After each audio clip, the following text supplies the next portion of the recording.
ਸਾਰਿਆਂ ਨੂੰ ਮੇਰੇ ਵੱਲੋਂ ਸਤਿ ਸ਼੍ਰੀ ਅਕਾਲ। ਕੀ ਹਾਲ ਚਾਲ ਹੈ ਤੁਹਾਡਾ ਦੁਬਈ ਵਾਲਿਓ? ਠੀਕ ਠਾਕ ਹੋ? ਮੈਂ ਸੋਚਦੀ ਹਾਂ ਕਿ ਤੁਸੀਂ ਸਾਰੇ ਠੀਕ ਠਾਕ ਹੋਣੇ ਆ ਔਰ ਖੁਸ਼ ਹੋਣੇ ਹੋ, ਫੱਕੀਆਂ ਫੁੱਕੀਆਂ ਮਾਰਦੇ ਹੋਣੇ ਹੋ। ਜਿਹੜੇ ਵੀ ਡਰਾਈਵਰ ਮਾਰਦੇ ਨੇ ਬਈ, ਜਿਹੜੇ ਨਹੀਂ ਮਾਰਦੇ ਉਹ ਸੀਰੀਅਸਲੀ ਨਾ ਲਿਓ। ਇਹ ਗੱਲ ਉਹਨਾਂ ਨੂੰ ਕਹਿ ਰਹੀ ਹਾਂ ਜੋ ਫੱਕੀਆਂ ਮਾਰਦੇ ਨੇ, ਜੋ ਮਾਰਦੇ ਨਹੀਂ ਹੈ ਉਹਨਾਂ ਲਈ ਨਹੀਂ ਹੈ। ਐਂਡ ਗੱਲ ਇੱਦਾਂ ਹੈ ਕਿ ਅੱਜ ਮੈਂ ਤੁਹਾਡੇ ਨਾਲ ਇੱਕ ਚੀਜ਼ ਸ਼ੇਅਰ ਕਰਨਾ ਚਾਹੁੰਦੀ ਹਾਂ, ਸਾਰੇ ਹੀ ਪੰਜਾਬੀ ਸਮਝਣ ਵਾਲਿਆਂ ਨਾਲ, ਜੋ ਲੋਕ ਦੁਬਈ ਦੇ ਵਿੱਚ ਵਰਕ ਪਰਮਿਟ ਲਈ ਜਾ ਰਹੇ ਨੇ ਐਂਡ ਜੋ ਲੋਕ ਆਲਰੇਡੀ ਦੁਬਈ ਦੇ ਵਿੱਚ ਬੈਠੇ ਨੇ। ਤਾਂ ਇੱਕ ਅਵੇਅਰਨੈਸ ਕੈਂਪੇਨ ਹੈ ਮੇਰੀ, ਇੱਕ ਤੁਹਾਨੂੰ ਸਾਰਿਆਂ ਨੂੰ ਵਾਰਨਿੰਗ ਹੈ, ਇੱਕ ਚੇਤਾਵਨੀ ਹੈ ਕਿ ਮੇਰੀ ਕਿਸੇ ਨਾਲ ਗੱਲ ਹੋਈ ਹੈ ਕਿ ਇੱਕ ਗਰੁੱਪ ਹੈ ਜੋ ਦੁਬਈ ਦੇ ਵਿੱਚ ਬੈਠਾ ਹੋਇਆ ਹੈ, ਜੋ ਪੰਜਾਬ 'ਚੋਂ ਆਇਆ ਹੈ ਐਂਡ ਉਹਨੂੰ ਅਜੇ ਤੱਕ ਕੰਮ ਨਹੀਂ ਮਿਲਿਆ। ਏਜੰਟ ਨੇ ਉਹਨਾਂ ਕੋਲੋਂ ਧੋਖੇ ਨਾਲ ਪੈਸੇ ਲੈ ਲਏ ਨੇ ਕਿ ਮੈਂ ਤੁਹਾਨੂੰ ਵਰਕ ਪਰਮਿਟ ਦਵਾ ਦਾਂਗਾ ਦੁਬਈ ਦਾ। ਤਾਂ ਉਹ ਲੋਕਾਂ ਨੂੰ ਵਿਚਾਰਿਆਂ ਨੂੰ 1 ਮਹੀਨੇ ਤੋਂ ਜ਼ਿਆਦਾ ਹੋ ਗਿਆ ਹੈ। ਵਿਜ਼ਿਟ ਵੀਜ਼ਾ 1 ਮਹੀਨੇ ਦਾ ਸੀਗਾ, ਉਹ ਖਤਮ ਹੋ ਕੇ ਦੁਬਾਰਾ ਐਕਸਟੈਂਸ਼ਨ ਹੋ ਗਿਆ, ਪਰ ਵਰਕ ਪਰਮਿਟ 'ਚ ਅਜੇ ਤੱਕ ਕਨਵਰਟ ਨਹੀਂ ਹੋਇਆ।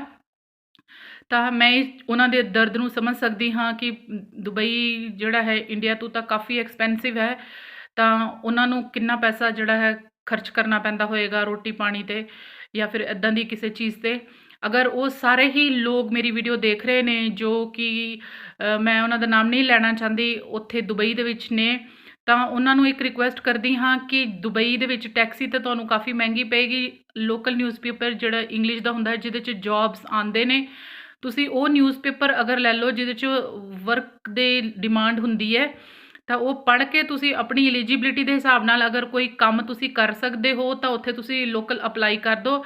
ਕਿਉਂਕਿ ਅਗਰ ਡਿਮਾਂਡ ਹੋਏਗੀ ਔਰ ਤੁਸੀਂ ਅਵੇਲੇਬਲ ਹੋ ਐਂਡ ਤੁਹਾਡੀ ਐਲੀਜੀਬਿਲਿਟੀ ਹੋਏਗੀ ਤਾਂ ਤੁਹਾਨੂੰ ਜਿਹੜਾ ਹੈ ਕੰਪਨੀ ਪਰਮਿਟ ਲਈ ਤੁਹਾਡੀ ਕਨਵਰਟ ਕਰ ਸਕਦੀ ਹੈ, ਅਗਰ ਉਹਨਾਂ ਨੂੰ ਐਮਪਲੋਇਰਸ ਦੀ ਅਗਰ ਉਹਨਾਂ ਨੂੰ ਕੰਮ ਵਾਲਿਆਂ ਦੀ ਵਰਕਰਸ ਦੀ ਜ਼ਰੂਰਤ ਹੈਗੀ ਹੈ। ਤਾਂ ਮੈਂ ਤੁਹਾਡੇ ਸਾਰਿਆਂ ਨੂੰ ਇੱਕ ਰਿਕੁਐਸਟ ਹੋਰ ਕਰਨਾ ਚਾਹੁੰਦੀ ਹਾਂ ਕਿ ਪੈਸੇ ਦੇਣ ਤੋਂ ਪਹਿਲੇ, ਕਿਉਂਕਿ ਦੁਬਈ ਇੱਕ ਇੱਦਾਂ ਦਾ ਸਾਧਨ ਹੈ ਜਿੱਥੇ ਬਹੁਤ ਜ਼ਿਆਦਾ ਵਰਕਰਸ ਦੀ ਟੈਂਪਰੇਰੀਲੀ ਜ਼ਰੂਰਤ ਪੈਂਦੀ ਹੈ, ਕਿਉਂਕਿ ਉਹ ਬਹੁਤ ਜ਼ਿਆਦਾ ਐਕਸਪੈਂਡ ਹੋ ਰਿਹਾ ਹੈ ਕੰਸਟਰਕਸ਼ਨ ਦੇ ਅੰਦਰ ਐਂਡ ਮੇਸਨਸ, ਪਲਾਸਟਰਿੰਗ ਵਰਕ ਵਾਲੇ ਐਂਡ ਜੋ ਰੋਡਸ ਫਿਟਿੰਗ ਕਰਦੇ ਨੇ ਜਾਂ ਅਦਰ ਟਾਈਪਸ ਦੇ ਕੈਟੇਗਰੀ ਦੇ ਵਰਕਰਸ।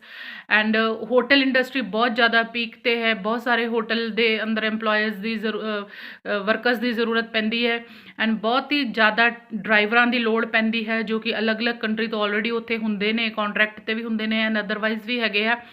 ਤਾਂ ਮੈਂ ਤੁਹਾਨੂੰ ਸਾਰਿਆਂ ਨੂੰ ਇੱਕ ਰਿਕੁਐਸਟ ਕਰਦੀ ਹਾਂ ਕਿ ਦੁਬਈ ਦੇ ਵੀਜ਼ਾ ਦੀ ਮੈਕਸਿਮਮ ਫੀਸ 6300 ਇੰਡੀਅਨ ਰੁਪੀਜ਼ ਲੱਗਦੀ ਹੈ। ਤੁਸੀਂ ਕਿਤੋਂ ਵੀ ਅਪਲਾਈ ਕਰ ਸਕਦੇ ਹੋ ਅਗਰ ਤੁਹਾਡਾ ਨਹੀਂ ਹੋ ਰਿਹਾ, ਕਿਉਂਕਿ ਅਗਰ ਤੁਹਾਡਾ ਵਰਕ ਪਰਮਿਟ ਨਹੀਂ ਹੈ, ਕਿਉਂਕਿ ਤੁਸੀਂ ਅਗਰ ਜਦੋਂ ਵਰਕ ਪਰਮਿਟ ਦੇ ਪੈਸੇ ਦੇ ਰਹੇ ਹੋ ਕੰਮ ਦਿਵਾਉਂਦੇ, ਤਾਂ ਆਪਣੇ ਵਰਕ ਪਰਮਿਟ ਕੈਟੇਗਰੀ ਚੈੱਕ ਕਰੋ, ਅਗਲੇ ਕੋਲ ਪੇਪਰ ਦੇਖੋ ਕਿ ਡਿਮਾਂਡ ਲੈਟਰ ਹੈਗਾ ਹੈ ਜੋ ਤੁਹਾਨੂੰ ਕੰਮ ਦਿਵਾ ਰਿਹਾ। ਅਗਰ ਡਿਮਾਂਡ ਲੈਟਰ ਹੀ ਨਹੀਂ ਹੈ ਕਿ ਇੰਨੇ ਵਰਕਰਸ ਦੀ ਫਲਾਣੀ ਕੰਪਨੀ ਦੇ ਵਿੱਚ ਜ਼ਰੂਰਤ ਹੈ, ਤਾਂ ਫਿਰ ਤੁਹਾਡਾ ਵਰਕ ਪਰਮਿਟ ਲੱਗ ਕੇ ਨਹੀਂ ਜਾਣਾ, ਉਹ ਵਰਕ ਵੀਜ਼ਾ ਨਹੀਂ ਹੋਣਾ। ਉਹ ਵਿਜ਼ਿਟ ਵੀਜ਼ੇ ਦੇ ਅਗਰ ਤੁਹਾਡੇ ਕੋਲ ਲੱਖ ਰੁਪਇਆ, 1.5 ਲੱਖ ਰੁਪਇਆ ਲੈ ਰਿਹਾ ਹੈ, ਤੇ ਇਹ ਬਹੁਤ ਹੀ ਵੱਡੀ ਬੇਵਕੂਫੀ ਹੈ ਤੁਹਾਡੀ ਜੋ ਤੁਸੀਂ ਇੰਨੇ ਪੈਸੇ ਦੇ ਰਹੇ ਹੋ। ਕਿਉਂਕਿ 3 ਮਹੀਨੇ ਦਾ ਜਿਹੜਾ ਸਿੰਗਲ ਐਂਟਰੀ ਵੀਜ਼ਾ ਹੁੰਦਾ ਹੈ, ਤੁਸੀਂ 1 ਮਹੀਨੇ ਦਾ ਲਓ ਜਾਂ 3 ਮਹੀਨੇ ਦਾ ਲਓ, ਉਹਦੀ 6300 ਅਪਰੋਕਸੀਮੇਟਲੀ ਮੈਕਸਿਮਮ ਫੀਸ ਹੈ ਐਂਡ ਉਹਦੇ 'ਚ ਤੁਸੀਂ 2 ਲੱਖ 1.5 ਲੱਖ ਕਦ ਲਈ ਦੇ ਰਹੇ ਹੋ?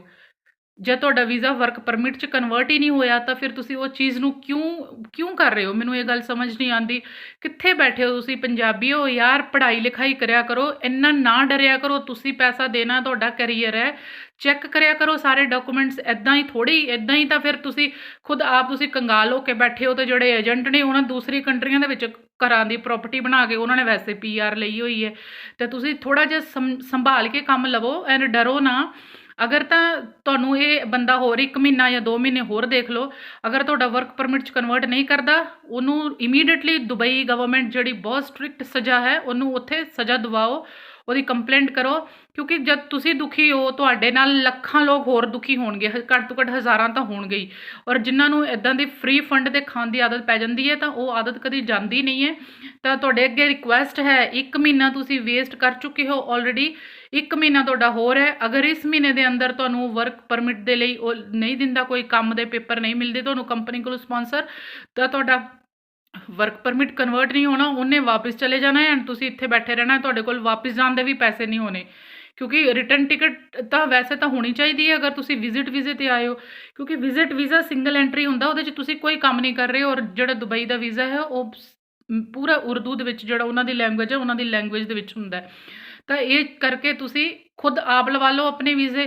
ਤੁਸੀਂ ਆਪ ਆਪਣੇ ਵੀਜ਼ੇ ਲਵਾ ਲਓ 6,500 'ਚ, 6,500 'ਚ, 6,300 'ਚ ਵੀਜ਼ਾ ਲੱਗਦਾ ਦੁਬਈ ਦਾ। ਐਂਡ ਉਹਦੇ ਬਾਅਦ 'ਚ ਉੱਥੇ ਤੁਸੀਂ ਟਿਕਟ ਲੈ ਕੇ ਖੁਦ ਕਿਤੇ ਜਾ ਕੇ ਸਸਤੇ ਜੇ ਲੌਜ 'ਚ ਜਾਂ ਕਿਤੇ ਜਾ ਕੇ ਆਪਣਾ ਕੰਮ ਸਰਚ ਕਰ ਲਓ ਐਂਡ ਗੱਲਬਾਤ ਕਰਕੇ ਤੁਸੀਂ ਵਾਪਸ ਆ ਜਾਓ ਇੰਡੀਆ ਐਂਡ ਦੁਬਾਰਾ ਆਪਣਾ ਪਰਮਿਟ ਕਰ ਲਓ, ਜਾਂ ਫਿਰ ਵਰਕ ਵਿਜ਼ਿਟ ਵੀਜ਼ਾ ਵੀ ਕਨਵਰਟ ਹੋ ਜਾਂਦਾ ਉਹਦੇ 'ਚ। ਤਾਂ ਅਗਰ ਤੁਹਾਡੇ ਕੋਲ ਵਰਕ ਦੀ ਸਪੋਂਸਰਸ਼ਿਪ ਹੈਗੀ ਹੈ ਤਾਂ ਇੱਦਾਂ ਦੇ ਕੰਮ ਕਰੋ, ਜੈਨੂਇਨਲੀ ਕੰਮ ਕਰੋ। ਕਿਹੜੀ ਦੁਨੀਆ 'ਚ ਤੁਸੀਂ ਬੈਠੇ ਹੋਏ ਹੋ। ਮੈਂ ਖੁਦ ਹੈਰਾਨ ਹਾਂ, ਖੁਦ ਸ਼ੌਕ ਹਾਂ ਐਂਡ ਮੈਨੂੰ ਇੰਨਾ ਬੁਰਾ ਲੱਗ ਰਿਹਾ ਹੈ ਕਿ ਦੇਖੋ ਬੱਚੇ ਵਿਚਾਰੇ ਬੈਠੇ ਹੋਏ ਆ ਦੁਬਈ ਦੇ ਵਿੱਚ, ਆਪਣੀ ਫੈਮਿਲੀ ਨੂੰ ਵੀ ਨਹੀਂ ਦੱਸਣਾ ਚਾਹੁੰਦੇ ਕਿ ਉਹ ਪਰੇਸ਼ਾਨ ਹੋ ਜਾਣਗੇ। ਅਸੀਂ ਇੱਥੇ ਕਮਾਈ ਕਰਨ ਆਏ ਹਾਂ ਐਂਡ ਕਰਜ਼ਾ ਚੱਕ ਕੇ ਵੀ ਦੁਬਈ ਵੀ ਕਰਜ਼ਾ ਚੱਕ ਕੇ ਆਏ ਹਾਂ। ਬਹੁਤ ਹੀ ਜ਼ਿਆਦਾ ਮੈਨੂੰ ਖਰਾਬ ਲੱਗਿਆ। ਐਂਡ ਮੇਰੇ ਵੀਡੀਓ ਤੁਸੀਂ ਦੇਖ ਰਹੇ ਹੋ ਤਾਂ ਤੁਹਾਨੂੰ ਇੱਕ ਗੱਲ ਕਹਿ ਰਹੀ ਹਾਂ, ਪਲੀਜ਼, ਕਿ ਤੁਸੀਂ ਪੈਸੇ ਵੇਸਟ ਕੀਤੇ ਨੇ ਦੇਖ ਲਓ ਇੱਕ ਹੋਰ ਮਹੀਨਾ। ਪਲੱਸ ਤੁਸੀਂ ਜੋਬ ਸਾਈਡ ਜਿਹੜੇ ਨਿਊਜ਼ਪੇਪਰ 'ਚ ਅਪੋਰਚੁਨਿਟੀਜ਼ ਆਉਂਦੇ ਨੇ ਜੋਬ ਦੇ, ਉਹ ਦੇਖੋ। ਐਂਡ ਤੁਹਾਨੂੰ ਅਗਰ ਤੁਸੀਂ ਕਿਸੇ ਵੀ ਕੰਮ 'ਚ ਐਕਸਪੀਰੀਅੰਸਡ ਹੈਗੇ ਹੋ ਤਾਂ ਤੁਸੀਂ ਉੱਥੇ ਅਪਲਾਈ ਕਰੋ ਐਂਡ ਉਹਦੇ ਬਾਅਦ 'ਚ 1 ਮਹੀਨਾ ਹੋਰ ਵੇਟ ਕਰੋ, ਉਹਨੂੰ ਉੱਥੇ ਹੀ ਪੁਲਿਸ ਨੂੰ ਫੜਾਓ। ਔਰ ਅਗਰ ਤੁਹਾਨੂੰ ਉਹ ਨਹੀਂ ਹੁੰਦਾ ਤਾਂ ਫਿਰ ਮੈਨੂੰ ਤੁਸੀਂ ਉਹਦਾ ਨੰਬਰ ਦੇ ਦਿਓ ਐਂਡ ਐਡਰੈਸ ਐਂਡ ਫੋਟੋ ਭੇਜ ਦਿਓ, ਫਿਰ ਮੈਂ ਦੇਖਦੀ ਹਾਂ ਕਿ ਉਹ ਕੀ ਕਰਦਾ ਹੈ। ਮੈਂ ਦੁਬਈ 'ਚ ਇਸ ਟਾਈਮ ਨਹੀਂ ਹਾਂ, ਮੈਂ ਇੰਡੀਆ 'ਚ ਵੀ ਨਹੀਂ ਹਾਂ।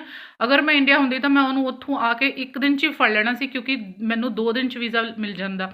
ਪਰ ਹੁਣ ਮੈਂ ਸਿਰਫ ਇੰਨਾ ਕਰ ਸਕਦੀ ਹਾਂ ਕਿ ਅਗਰ ਜ਼ਿਆਦਾ ਪਰੇਸ਼ਾਨੀ ਹੈ ਤਾਂ ਫੈਮਿਲੀ ਨੂੰ ਜ਼ਰੂਰ ਦੱਸੋ, ਕਿਉਂਕਿ ਅੱਜ ਨਹੀਂ ਤਾਂ ਕੱਲ੍ਹ ਵੀ ਪਰੇਸ਼ਾਨੀ ਹੋਣੀ ਹੈ ਉਹਨਾਂ ਨੂੰ।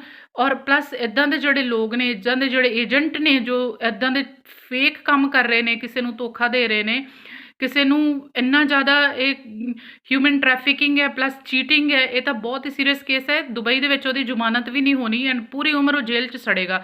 ਐਂਡ ਮੇਰੀ ਜਿਹੜੀ ਇਹ ਵੀਡੀਓ ਉਹਨੂੰ ਵੀ ਦਿਖਾ ਦਿਓ, ਅਗਰ ਉਹ ਨਹੀਂ ਸੁਧਰਿਆ ਉਹਦੀ ਇੱਕ ਫੋਟੋ ਔਰ ਪਾਸਪੋਰਟ ਦੀ ਕਾਪੀ ਅਗਰ ਤੁਹਾਡੇ ਕੋਲ ਹੈਗੀ ਹੈ ਤਾਂ ਫਿਰ ਮੈਂ ਇੱਥੇ ਬੈਠ ਕੇ ਵੀ ਉਹਦਾ ਜੋ ਕੁਝ ਕਰ ਸਕਦੀ ਹਾਂ ਮੈਂ ਕਰ ਸਕਦੀ ਹਾਂ। ਬਹੁਤ ਹੀ ਗਲਤ ਕੰਮ ਹੈ ਕਿਸੇ ਨੂੰ ਗੁੰਮਰਾਹ ਕਰਨਾ, ਕਿਸੇ ਨੂੰ ਝੂਠ ਬੋਲ ਕੇ ਝੂਠੇ ਸੁਪਨੇ ਦਿਖਾ ਕੇ ਲੁੱਟਣਾ, ਇਹ ਇੱਕ ਬਹੁਤ ਵੱਡਾ ਕ੍ਰਾਈਮ ਹੈ। ਇਹਦੀ ਕੋਈ ਸਜ਼ਾ ਮਾਫੀ ਵੀ ਨਹੀਂ ਹੈਗੀ ਦੁਬਈ ਦੇ ਵਿੱਚ। ਤਾਂ ਤੁਸੀਂ ਡਰੋ ਨਾ। ਆਪਣੇ ਤਰਫ ਤੋਂ ਅਗਰ ਤੁਸੀਂ ਕੋਈ ਕੰਮ ਲੱਭ ਸਕਦੇ ਹੋ ਉੱਥੇ, ਅਗਰ ਤੁਸੀਂ ਐਕਸਪੀਰੀਅੰਸ ਹੈਗੇ ਹੋ ਤੁਹਾਨੂੰ ਕੰਮ ਲੱਗ ਜਾਏਗਾ। ਅਦਰਵਾਈਜ਼ ਆਪਣਾ ਮੋਬਾਈਲ ਨੰਬਰ ਉੱਥੇ ਲਿਖ ਦਿਓ ਐਂਡ ਮੈਂ ਸਾਰੇ ਦੁਬਈ ਦੇ ਵਿੱਚ ਜੋ ਲੋਕ ਪੰਜਾਬੀ ਪੰਜਾਬ ਤੋਂ ਆਲਰੇਡੀ ਹੈਗੇ ਹੈ, ਅਗਰ ਉਹ ਇਹ ਬੰਦਿਆਂ ਦੀ ਹੈਲਪ ਕਰ ਸਕਦੇ ਹੈ ਤਾਂ ਪਲੀਜ਼ ਉਹਨਾਂ ਦੀ ਹੈਲਪ ਜ਼ਰੂਰ ਕਰ ਦਿਓ, ਤਾਂ ਕਿ ਇਹ ਲੋਕ ਵਾਪਸ ਨਾ ਜਾਣ। ਕਿਉਂਕਿ ਅਗਰ ਤੁਹਾਡੇ ਹੱਥ 'ਚ ਹੈਗਾ ਹੈ ਕੁਝ ਤਾਂ ਤੁਸੀਂ ਕਰ ਦਿਓ, ਅਦਰਵਾਈਜ਼ ਜਿਹੜਾ ਹੈ ਏਜੰਟ ਨੂੰ ਨਹੀਂ ਛੱਡਣਾ। ਪਲੱਸ ਤੁਸੀਂ ਆਪਣੀ ਟਰਾਈ ਕਰੋ ਐਂਡ ਆਪਣੀ ਜੇਬ 'ਚੋਂ ਜਾਂ ਹੋਰ ਪਿੱਛੋਂ ਪੈਸੇ ਮੰਗਵਾ ਕੇ ਨਾ ਖਾਇਓ, ਕਿਉਂਕਿ ਅਗਰ ਨਹੀਂ ਤੁਸੀਂ ਐਲੀਜੀਬਲ ਵਰਕ ਦੇ ਅੰਦਰ, ਕਿਉਂਕਿ ਬਹੁਤ ਟਾਈਪ ਦੇ ਜੌਬ ਕੈਟਾਗਰੀਜ਼ ਨੇ। ਤੁਸੀਂ ਹੁਣ ਕਿਹੜੇ ਸਕਿੱਲ ਕੈਟਾਗਰੀ 'ਚ ਆਉਂਦੇ ਹੋ ਜਾਂ ਕਿਹੜੇ 'ਚ ਆਉਂਦੇ ਹੋ ਮੈਂ ਨਹੀਂ ਕਹਿ ਸਕਦੀ, ਪਰ ਹਾਂ ਅਗਰ ਤੁਸੀਂ ਕਿਸੇ ਕੈਟਾਗਰੀ 'ਚ ਆਉਂਦੇ ਹੋ, ਤੁਸੀਂ ਐਲੀਜੀਬਲ ਹੈਗੇ ਹੋ ਤਾਂ ਪਲੀਜ਼ ਪਲੀਜ਼ ਪਲੀਜ਼ ਉੱਥੋਂ ਜਿਹੜਾ ਕੰਮ ਦਾ ਇੱਕ ਸਾਈਡ ਨਿਊਜ਼ਪੇਪਰ ਆਉਂਦਾ ਜਿੱਥੇ ਡਿਮਾਂਡ ਹੁੰਦੀ ਹੈ ਫਲਾਣੇ ਜਗ੍ਹਾ 'ਚ ਇਹ ਬੰਦਿਆਂ ਦੀ ਲੋੜ ਹੈ, ਇਹ ਬੰਦਿਆਂ ਦੀ ਲੋੜ ਹੈ, ਸਰਚ ਵੀ ਕਰ ਲਓ ਤੁਸੀਂ ਗੂਗਲ 'ਚ ਜਾ ਕੇ jobs available jobs in Dubai. ਤੁਸੀਂ ਦੁਬਈ 'ਚ ਹੋਗੇ ਤਾਂ ਦੁਬਈ ਦੇ ਸਾਈਟਸ ਖੁੱਲਣਗੇ ਐਂਡ ਉੱਥੋਂ ਵੀ ਤੁਹਾਨੂੰ ਬਹੁਤ ਕੁਝ ਪਤਾ ਲੱਗੇਗਾ ਐਂਡ ਉੱਥੇ ਵੀ ਬਹੁਤ ਸਾਰੇ ਏਜੰਟ ਹੋਣਗੇ। ਪਰ ਦੇਖ ਸਮਝ ਕੇ ਕਰੋ, ਕਿਉਂਕਿ ਅਗਰ ਇੱਦਾਂ ਦੀ ਕੋਈ ਨੌਬਤ ਵੀ ਆਉਂਦੀ ਹੈ ਤਾਂ ਅਗਰ ਤੁਹਾਨੂੰ ਇੱਦਾਂ ਦੀ ਕੋਈ ਪ੍ਰੋਮਿਸ ਵੀ ਕਰਦਾ ਹੈ ਤਾਂ ਪਹਿਲਾਂ ਉਹਨੂੰ ਕਹੋ ਕਿ ਤੁਸੀਂ ਵਿਜ਼ਿਟ ਦੀ ਕੈਟਾਗਰੀ ਦੇ ਪੈਸੇ ਲਓ, ਜਦੋਂ ਸਾਨੂੰ ਕੰਮ ਦਵਾ ਦੋਗੇ ਤਾਂ ਸਾਡੇ ਕੋਲੋਂ ਪੈਸੇ ਕਲੈਕਟ ਕਰ ਲਿਓ। ਇਹ ਚੀਜ਼ ਹੁੰਦੀ ਹੈ ਕਿ ਬੈਂਕ ਦੇ ਵਿੱਚ ਹੋਲਡ ਕਰਵਾ ਸਕਦੇ ਨੇ, ਕੁਝ ਵੀ ਕਰ ਸਕਦੇ। ਬੈਂਕ ਗਾਰੰਟਰ ਦੇ ਸਕਦਾ ਹੈ, ਗਾਰੰਟੀ ਦੇ ਸਕਦਾ ਹੈ ਕਿ ਹਾਂ ਇਹ ਕੰਮ ਹੋ ਗਿਆ। ਫੋਨ ਕਾਲ ਦੇ ਉੱਪਰ ਤੁਸੀਂ ਜਿਹੜਾ ਉਹਨਾਂ ਦੀ ਪੇਮੈਂਟ ਕਲੀਅਰ ਕਰ ਸਕਦੇ ਹੋ। ਪਰ ਇਹ ਤਾਂ ਹੈ ਨਹੀਂ ਹੈ ਕਿ ਪੰਜਾਬ ਵਾਲਿਆਂ ਨੇ ਤਾਂ ਕਿਸੇ ਨੂੰ ਧੋਖਾ ਦਿੱਤਾ ਨਹੀਂ ਹੈ, ਤਾਂ ਪੰਜਾਬ 'ਚ ਸਾਰੇ ਠੱਗੀ ਜਾਂਦੇ ਨੇ ਪੰਜਾਬ ਵਾਲਿਆਂ ਨੂੰ। ਮੈਨੂੰ ਤਾਂ ਇਹ ਸਮਝ ਨਹੀਂ ਆਉਂਦੀ ਔਰ ਤੁਸੀਂ ਲੋਕ ਅਜੇ ਵੀ ਨਹੀਂ ਸਮਝਦੇ ਔਰ ਜਾ ਕੇ ਖੜੇ ਹੋ ਜਾਂਦੇ ਹੋ ਕਿ ਹਾਂ ਵੀ ਸਾਨੂੰ ਕੰਮ ਦਵਾ ਦਿਓ ਤਾਂ ਅਸੀਂ ਤੁਹਾਨੂੰ ਪੈਸੇ ਵੀ ਦੇ ਦਿੰਦੇ ਹਾਂ ਔਰ ਤੁਸੀਂ ਡਾਕੂਮੈਂਟ ਵੀ ਨਹੀਂ ਚੈੱਕ ਕਰਦੇ। ਬਹੁਤ ਹੀ ਗਲਤ ਗੱਲ ਹੈ ਇਹ। ਤੁਸੀਂ ਦੁਖੀ ਹੋਵੋਗੇ ਕੱਲ੍ਹ ਦੇ ਦਿਨ, ਤਾਂ ਤੁਹਾਨੂੰ ਦੇਖ ਕੇ ਮੈਂ ਕਿੰਨੀ ਦੁਖੀ ਹੋ ਰਹੀ ਹਾਂ, ਤੁਸੀਂ ਸੋਚੋ। ਹਾਂ, ਇੱਦਾਂ ਦੇ ਕੰਮ ਨਾ ਕਰੋ, ਥੋੜ੍ਹੇ ਜਿਹੇ ਅਲਰਟ ਹੋਵੋ। ਕਿੱਥੇ ਪਹੁੰਚ ਗਈ ਹੈ ਦੁਨੀਆ, ਤੁਸੀਂ ਕਿੱਥੇ ਬੈਠੇ ਹੋਏ ਹੋ। ਪਲੀਜ਼ ਕੁਛ ਨਾ ਕੁਛ ਕਰੋ ਐਂਡ ਮੈਨੂੰ ਅਪਡੇਟ ਕਰੋ ਇਸ ਬਾਰੇ। ਮੇਰੀ ਵੀਡੀਓ ਨੂੰ ਉਹ ਬੰਦੇ ਤੱਕ ਜ਼ਰੂਰ ਪਹੁੰਚਾ ਦਿਓ ਪਲੀਜ਼।